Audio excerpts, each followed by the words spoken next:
Today's case isn't just shocking, it's a warning. It's about two young Brits, 2 holiday trips, 1 deadly setup. Before you trust anyone abroad, or let someone you love fly out alone, watch this. It looked like any other airport transfer: solo travelers, cheap flights, a night in Bangkok, then on to the next destination. But 2 young women never made it home. One landed in Georgia, the other in Sri Lanka, arrested just hours apart. Inside their suitcases, tightly packed bricks of cannabis, vacuum sealed and hidden in plain sight. That has a street value of over £1.2 million approximately. Both said the same thing. They didn't know what was in the bags. They were meeting someone, a man, someone they trusted.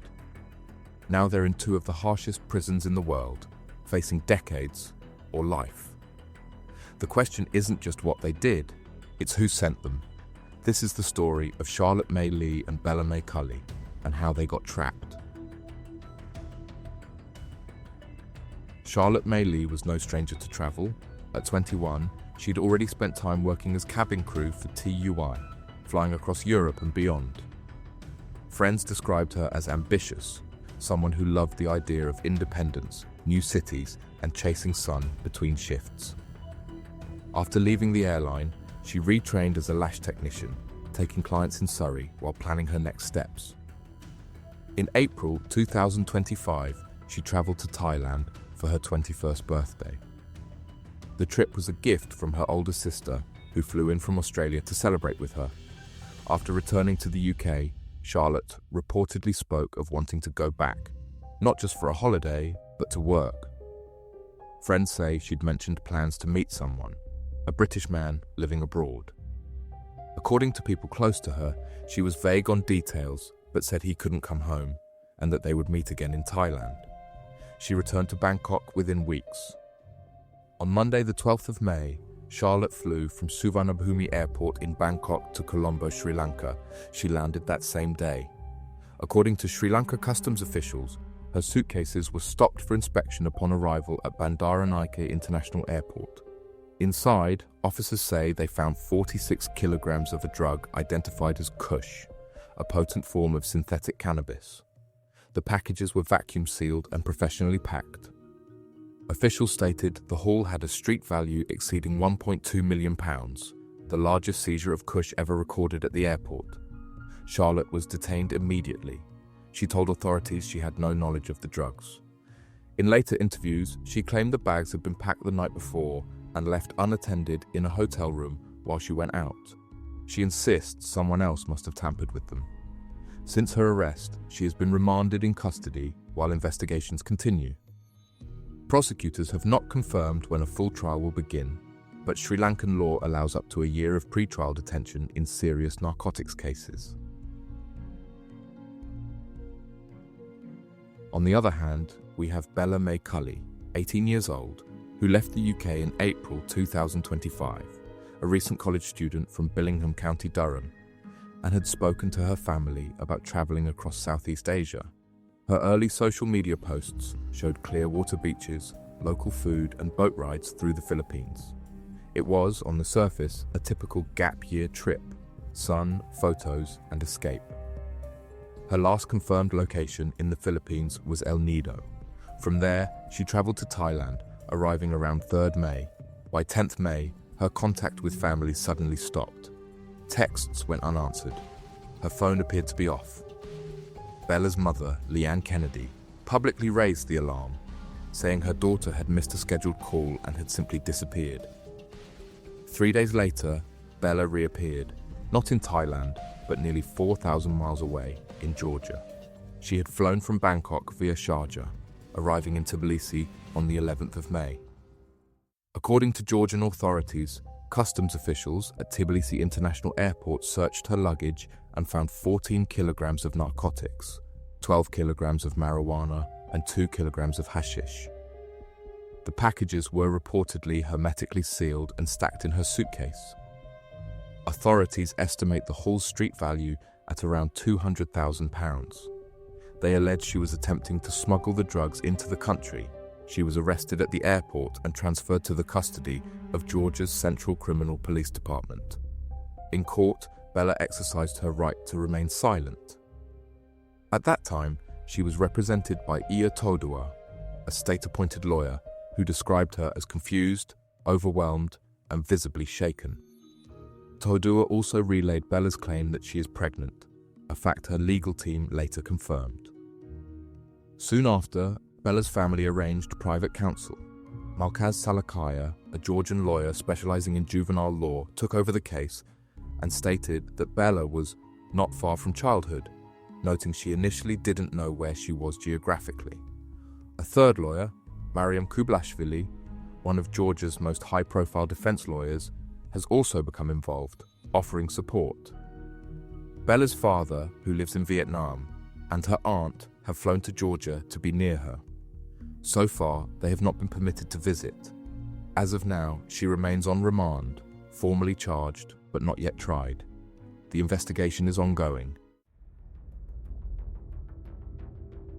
The drug found in Charlotte May Lee's suitcase, as we've already discussed, was identified as Kush, a synthetic form of cannabis that spread rapidly through international trafficking routes.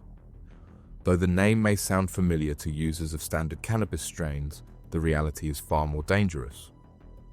Kush isn't natural. It's cut with toxic chemicals.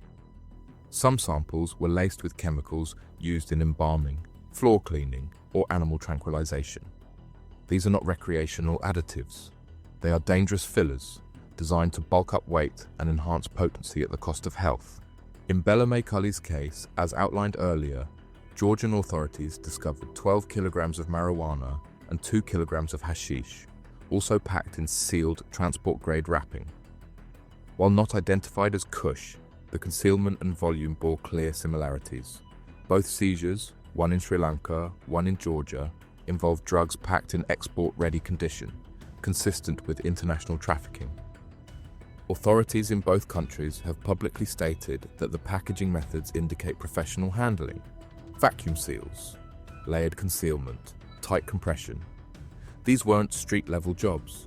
They were part of something larger. The connection doesn't stop at how the drugs were packed. It's about where they were coming from. Both Bella and Charlotte boarded their outbound flights from Bangkok, a city now flagged by multiple international agencies as a rising hotspot for cannabis export. Since Thailand decriminalized cannabis use in 2022, the country has seen an influx of black market movement, not just local sales, but bulk smuggling through major transit hubs. Neither Charlotte May Lee nor Bella May Culley has been convicted, but both now find themselves inside two of the harshest prison systems in the world. Charlotte is currently being held on remand in Negombo Prison, located just north of Colombo, Sri Lanka. The facility is described by former inmates as overcrowded and unsanitary. She shares a corridor-like sleeping area with dozens of other women. There are no beds, no blankets, no pillows. According to Charlotte, she sleeps on a concrete floor with only her jumper for support. Food is basic and often too spicy for her to eat. She says she hasn't received her prescribed ADH medication and is reliant on shared biscuits from others inside. If convicted, Charlotte could be transferred to Welakada Prison, Sri Lanka's largest maximum security facility.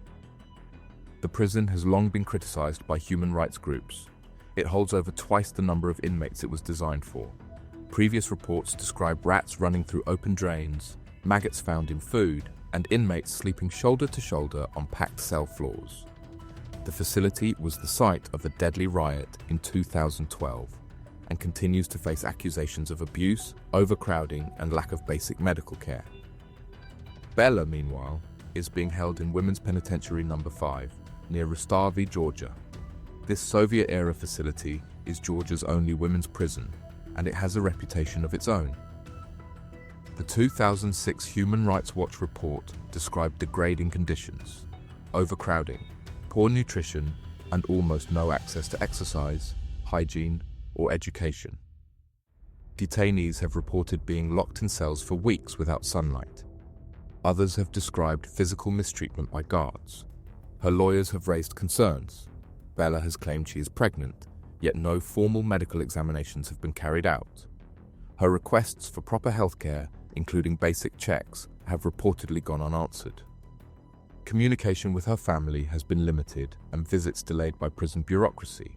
Both young women are, at present, awaiting trial. But the systems they've entered are known not just for long sentences, but for how those awaiting them are treated. Behind bars, the question of guilt or innocence comes second. The conditions come first. Neither Bella Mae Culley nor Charlotte Mae Lee has claimed they were kidnapped, forced, or physically coerced. But both have made one thing clear. They didn't know what was in their bags.